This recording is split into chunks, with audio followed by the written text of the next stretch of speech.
Hello guys, in this video I'm going to show you how to add your address in the Zalando app. But before that, don't forget to subscribe and leave a comment down below, because at 10,000 subscribers I'm going to show you my whole YouTube revenue statistics and growth strategy. So without further ado, let's just jump right into it. First we have to open up the Zalando app. Here it opens up in the shopping menu, where you can browse different kinds of clothes and accessories. But from here we have to go into the profile menu. In the top right corner you can see this little person icon. And if you tap on this, it opens up this menu. From here we have to go into personal details in the overview section. And here, as you can see, there's an addresses little title.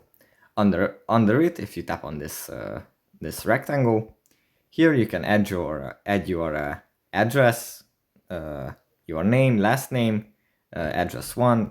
You can add multiple addresses, your postcode, your city, your country, and then select if this address is the delivery address or the billing address.